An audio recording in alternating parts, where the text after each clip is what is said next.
Maritime security concerns from the Strait of Hormuz to the South China Sea have emerged as the hottest topics at this week's ASEAN meetings in the Philippines.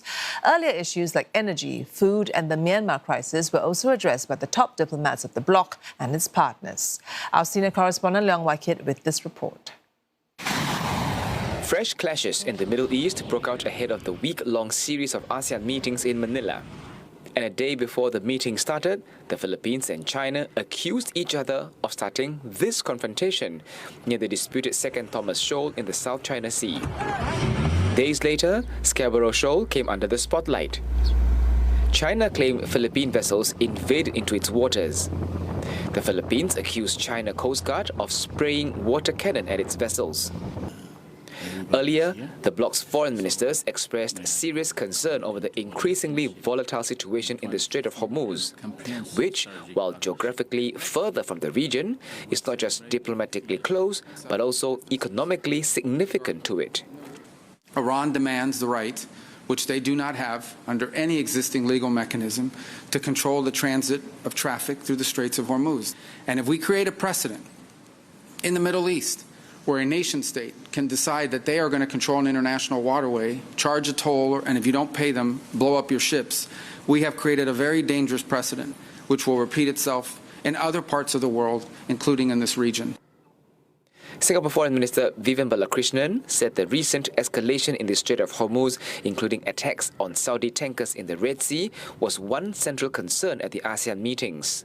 I'm glad to report that amongst all the speeches made by a very wide range of foreign ministers, everyone doubled down on the need to comply with international law, to maintain the primacy of UNCLOS and freedom of navigation and overflight. So basically, the secondary concern was compliance with international law.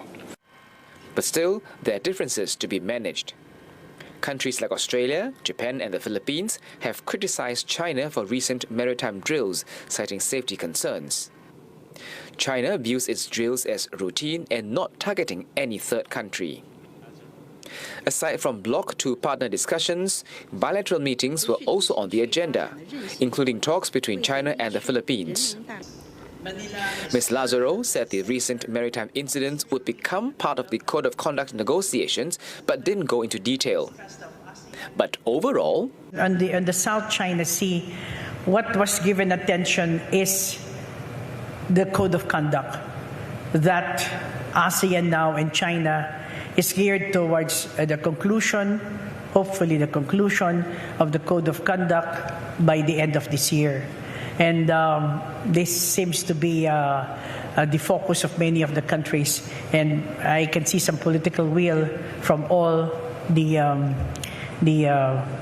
countries involved. US and China's top diplomats also held closed-door meetings in Manila. I think to their credit, both of them are trying to approach this in a careful, deliberate and constructive way. In particular, I would say I'm glad that at least at this point in time, neither of them are forcing us to choose sides.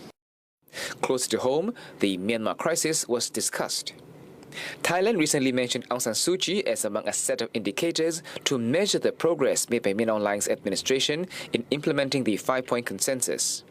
Critics often worry she would be exploited and used as a bargaining chip. Well, first, she's not a chip to be bargained over. I mean, she's the leader of a political party which clearly enjoys significant support in Myanmar. What ASEAN has said is if there are going to be changes in our engagement, it has to be predicated on measurable progress that a reasonable person looking at the parameters can say, yes, this is positive.